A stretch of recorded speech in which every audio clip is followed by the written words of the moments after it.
Alright, Ruination Finale, and then we have something that a year afterwards. Okay. Ruination Finale. What happened?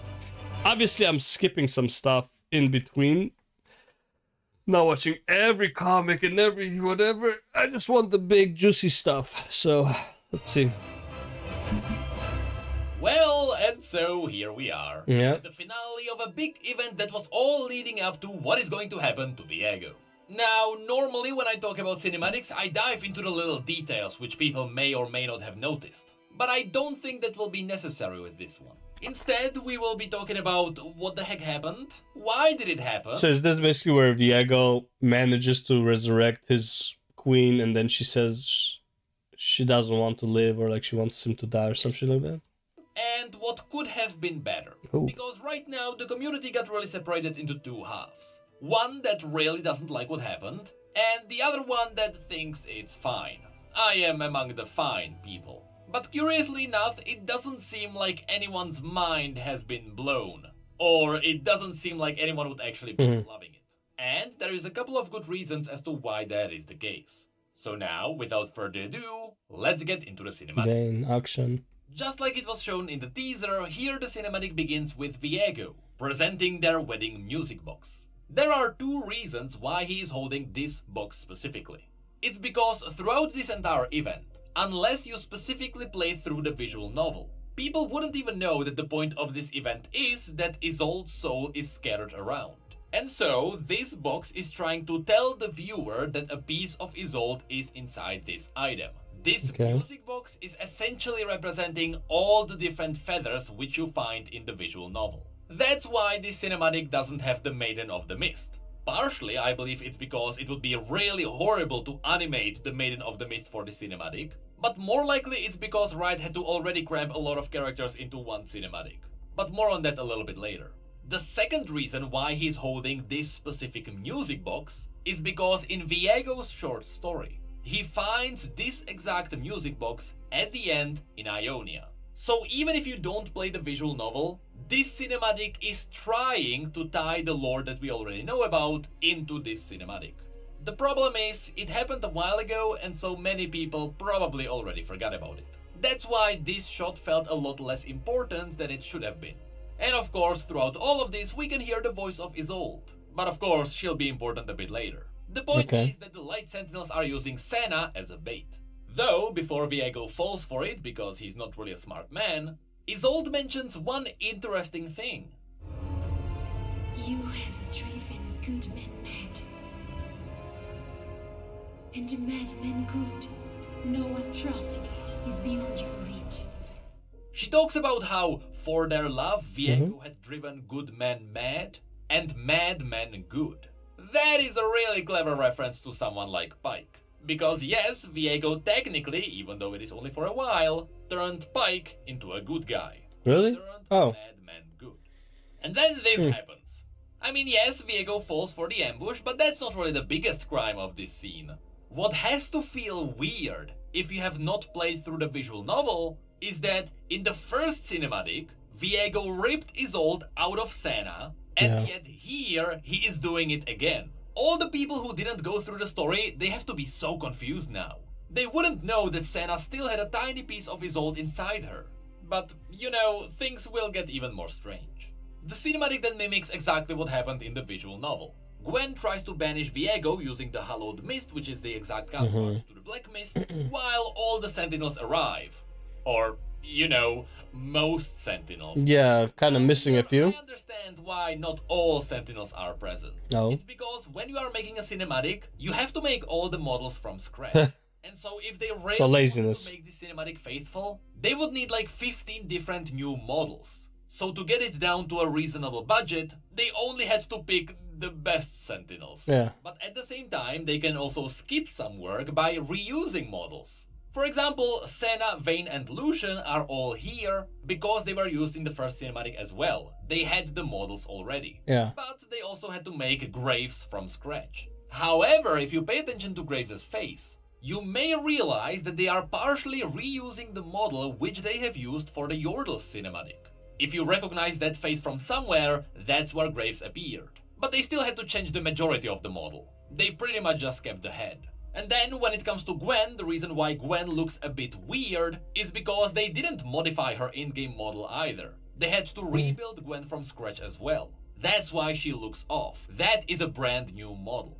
And lastly, why it seems like Akshan's model is also reused from his teaser, when you have a look at his face, you can see that his face also looks slightly different.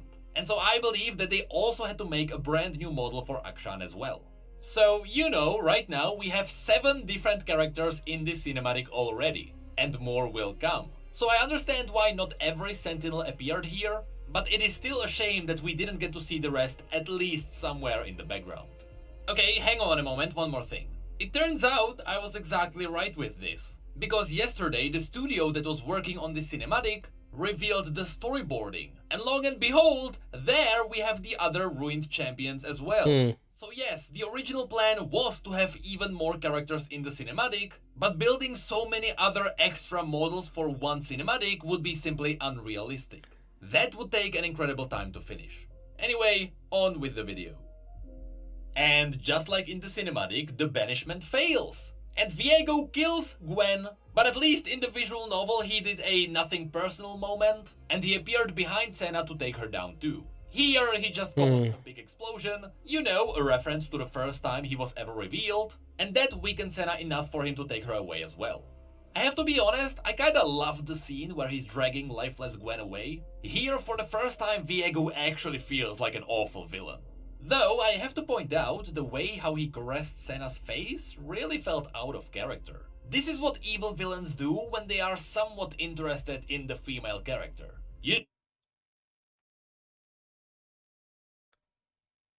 Well, the thing is with Gwen, he might know what she is, which is like a doll, so he's carrying her like a doll.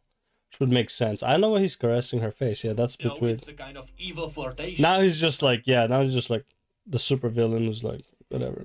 Here, Viego is definitely not interested in Senna. The only person he cares about is Isolde. So why would he do that? The only other way you could explain it is that he was mockingly wiping her tears. Which would make sense, but it still kinda feels weird. And then of course, Pantheon appears. Once again, because they had to be on budget, they had to limit the amount of characters that they would use for this cinematic. So I understand why they went with Pantheon instead of someone like Karma or Draven. It's because out of all of them, Pantheon is the one whom people would believe he could protect Viego from all the other Sentinels.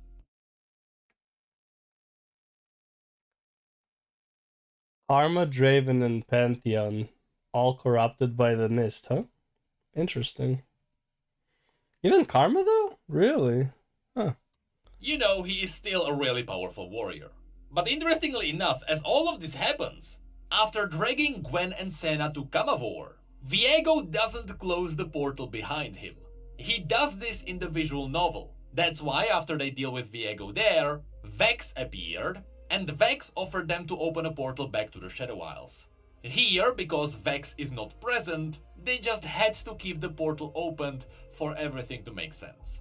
This scene is kinda cool, not because Graves' comment is actually the only thing that made me laugh this entire event, but also because in the visual novel, it wasn't really explained how was it possible that Akshan jumped through the portal as well without Viego noticing. There, it didn't make any sense. Here, it is possible. Here, I can understand how Akshan would sneak through the portal without anyone noticing. Regardless, Viego then pulls out the music box, and he combines it with the souls of Gwen and Senna to revive Isolde. But hang on a minute, wasn't the point in the visual novel that Viego can't rip the rest of Isolde's soul from Senna, and that Senna can only give Isolde away willingly? Well, I guess that rule didn't apply here. This is what I was talking about at the beginning with the music box. In this cinematic, the music box is essentially supposed to represent all the feathers. Or, you know, all the shards of Isolde's soul. But in the visual novel, those were way more interesting. For example, one of them was the Maiden of the... It also would have been better if Isolde whispers Senna to do it. Because Isolde had her own plan or something. But that didn't appear here. But again, that is likely because this cinematic was a bit on budget. It's just that... Yeah, you can see... A lot of the other details his face looks weird. Just so it can tell the main story. All of this, of course, is showing us exactly what happened in the visual novel. And I'm fine with that. If the story turned out differently in this cinematic, all it would cause is just more confusion as to what is even canon. So I really don't mind the fact that we didn't really learn anything new. Even more than that, I actually like how the cinematic dealt with the Akshan thing. How Isolde told Viego to let her rest, just as she looked over to Akshan. This was honestly really well done. Now, while this scene was really good, this scene was kinda meh. Like, I understand that the point of the Absolver is that, you know, it probably returns the souls back to where they belong. That's why if the Absolver kills someone who killed someone else, the soul of the victim essentially returns to their body. You know, it would make sense under those circumstances. And here, sure, that still would make sense why Gwen and Senna come back. But you know, shouldn't the cinematic also show the other feathers returning to all the other places where they were before? Would make sense, yeah. Nope, here the cinematic just shows two halves. One half going to Gwen, the other half going to Senna. And then, interesting things. Maybe it needs a living You can see something. the hole in Viego's heart starting to vaporize. The black mist is leaving Viego. The why? wound has closed, but the cinematic goes over that so quickly, many people didn't even notice. So, I think my theory was right. With Akshan shooting Isolde, yes, everyone else was revived, but Isolde also stabbed Viego in his heart. So now with Isolde gone, Viego is somewhat resurrected as well. That's why the hole inside his chest was closed. This is like just reverse time, like reverses causality or some shit. The fuck is that? That's such a what is going on? Like for this to make sense, the gun has to basically reverse causality, I guess. So weird. But once again, Okay. the cinematic never focuses on that. Even in the last frame of this shot, you can still see that the hole is there. And weirdly enough, Senna absorbs that mist? I For don't know reasons. what that is about. This entire time, it was Thresh who was consuming it. Yeah. So why did that happen? Was there an early concept where Senna was supposed to be the new leader of the Black Mist?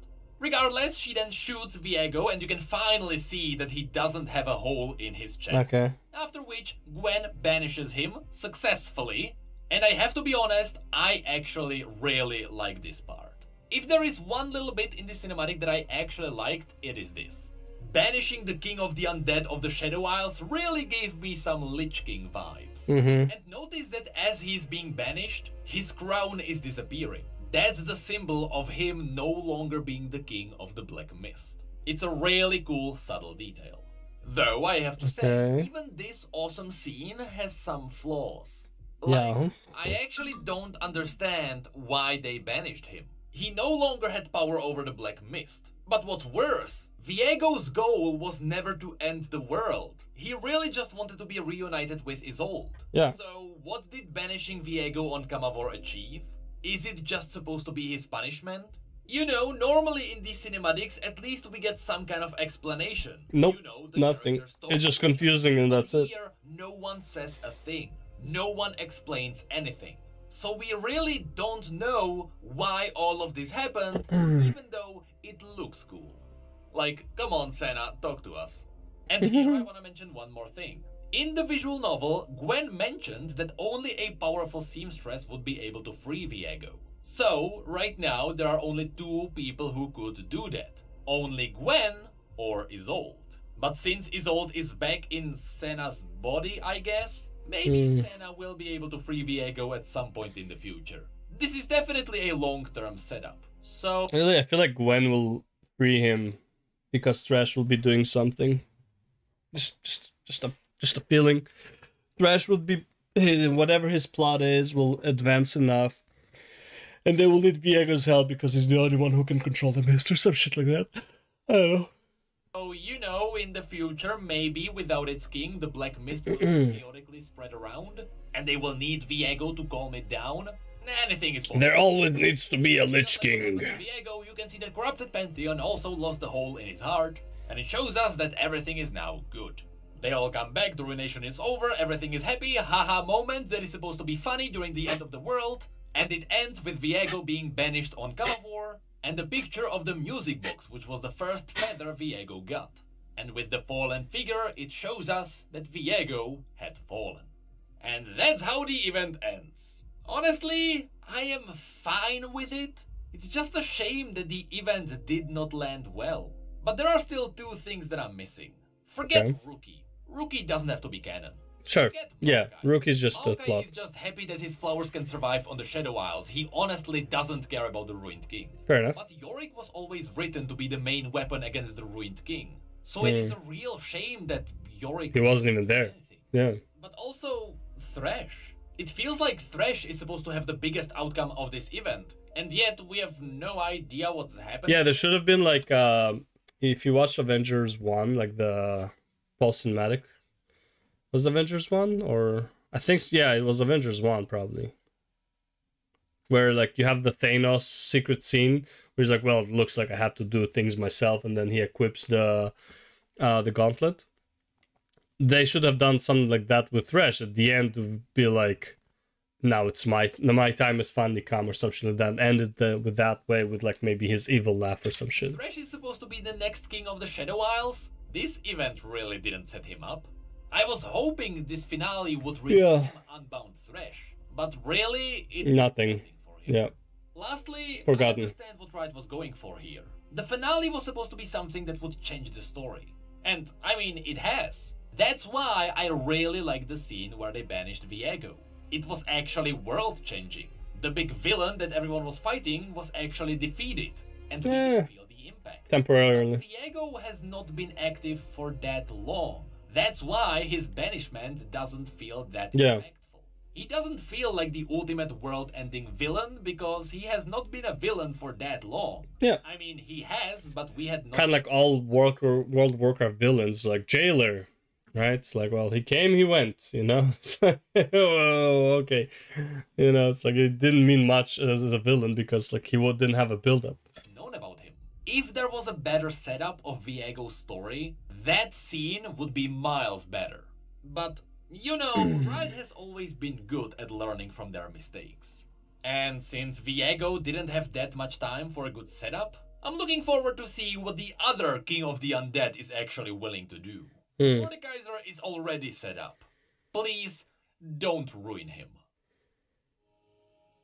I care way more about the Void stuff, for sure. Yeah. Oh, they did the... So this is August 4th, and this is... Okay, so this is like a week after. So they did redeem him. Okay, let's watch this then.